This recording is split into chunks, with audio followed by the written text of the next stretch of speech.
अस्सलाम वालेकुम, welcome to my YouTube channel. I am your host Mohammad Luqman अकरम।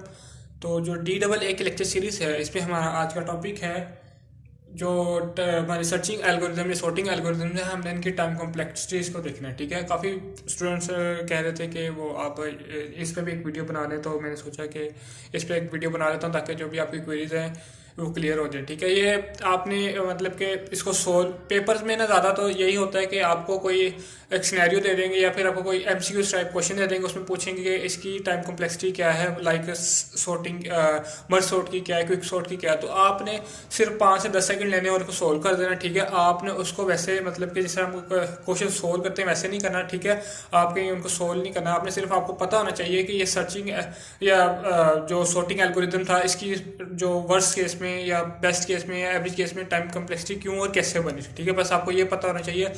ये आप पेपर से पहले एक दफ़ा मेरी वीडियो देख लेंगे तो आपको सारी जो ये एल्गोरिदम की टाइम कॉम्प्लेक्सिटीज़ है ये याद रहेंगी। ठीक है, तो वीडियो स्टार्ट करने से पहले अगर चैनल पर न्यू है तो चैनल को ज़रूर सब्सक्राइब करें। अगर आपको मेरी वीडियो अच्छी लगती हो तो वीडियो को लाइक कर दे करें और शेयर भी ज़रूर किया करें। ठीक है, तो अब हम देखते हैं कि कौन से सर्चिंग या सॉर्टिंग एल्गोरिदम की डिफरेंट केसेस में क्या क्या टाइम कॉम्प्लेक्सिटीज़ है। ठीक है, तो सबसे पहले हम देखते हैं बाइनरी सर्च में। ठीक है, बाइनरी सर्च के नाम से ही पता चल रहा है कि हमने कोई चीज़ फाइंड करनी है अपनी एरे में। ठीक है, सर्च से पता चल रहा है ना कि हमने कोई चीज़ एलिमेंट कोई फाइंड करना होगा अपनी एरे में। ठीक है, तो इसकी जो मतलब कि टाइम कॉम्प्लेक्सिटी होती है बेस्ट केस में ऑर्डर ऑफ 1 होती है और एवरेज और वर्स्ट केस में सेम होती है log n। ठीक है, अब ये देखें बेस्ट केस में ऑर्डर ऑफ 1 क्यों है।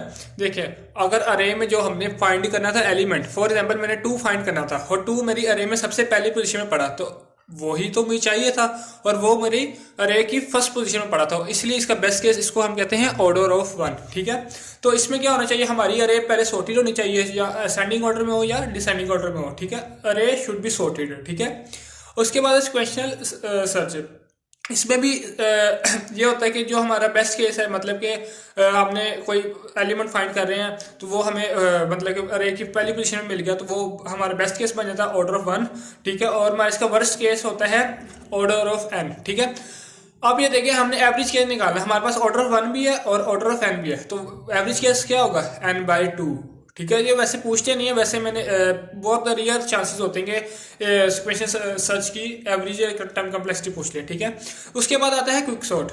ठीक है, क्विक सॉर्ट में जो सी हमारी टाइम कॉम्प्लेक्सिटी बेस्ट और एवरेज में वो सेम है, order of n log n। ठीक है, और जो वर्स्ट केस में वो हो जाती है order of n²। Order of n² इसलिए हो जाती है कि देखें हमने कोई अरे है, उसमें हमने पहला कोई एलिमेंट था, उसको मैंने पाइवट रख दिया। ठीक है, वो फिर चलेगा n-1 तक, फिर मैं जब दोबारा करूंगा फिर वो कोई दूसरा मेरा पाइवट मतलब कि पहले 1 था फिर 2 बन जाएगा, तो फिर वो चेंज हो जाएगा। इस तरह बार बार चेंज रिपीटेशन होती रहेंगी। ठीक है, तो फिर क्या होगा कि मेरे जो मतलब कि जो बनेगी वर्स्ट टाइम कॉम्प्लेक्सिटी वो बनेगी ऑर्डर ऑफ n²। ठीक है, इसके बाद आता है हमारे पास मर्ज सॉर्ट। मर्ज सॉर्ट में हमने क्या करना होता है, डिवाइड एंड कॉन्कर रूल को हमने करना होता है, और वो मैंने सारी आपको बताई हुई है, मतलब वीडियोस इसी प्लेलिस्ट में सेम आप देख सकते हैं। ठीक है, तो उसकी क्या होती है, उसकी तीनों केसेस में टाइम कॉम्प्लेक्सिटी सेम रहती है, order of log n log n। ठीक है, तो उसके बाद आया था हमारे पास इंसर्शन सॉर्ट।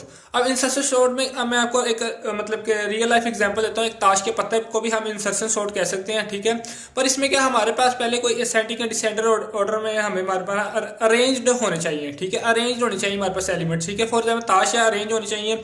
मेरे पास जो पत्ता है वो 9 नंबर का है। ठीक है, 9 किसके अंदर जो बकाया मैंने सारे सेट करके या मतलब कि बिल्कुल एक सीक्वेंस में रखे हुए हैं, तो जो 9 वाला है वो 8 और 10 के दरमियान में आएगा, तो मैं उसको वहां पे पुट कर दूंगा या उसको वहां पे इंसर्ट कर दूंगा, वो हमारी बन जाएगी इंसर्शन सॉर्ट। ठीक है, उसके बाद आई थी हमारे पास बबल सॉर्ट। बबल सॉर्ट की जो मतलब कि time complexity in all 3 cases order of n²। इसके बाद आई थी हीप सॉर्ट। हीप सॉर्ट अब मिन हीप व मैक्स हीप होती है, मतलब कि या तो मेरे मैक्सिमम नोड रूट पे पड़ा होता है या मिनिमम नोड रूट पे होता है। ठीक है, तो इसकी भी तीनों ही जो हमारी केसेस है इसमें टाइम कॉम्प्लेक्सिटी सेम रहती है। ठीक है, इसके पास हमारे पास जो लास्ट पे बचता है वो है सिलेक्शन सॉर्ट। सिलेक्शन सॉर्ट में भी हमारे पास जो टाइम कॉम्प्लेक्सिटीज है in all 3 cases will be same order of n²। ठीक है, तो आज के लिए इतना ही, मिलते हैं एक नई वीडियो में एक नए लेक्चर के साथ। तब तक के लिए अल्लाह हाफिज़।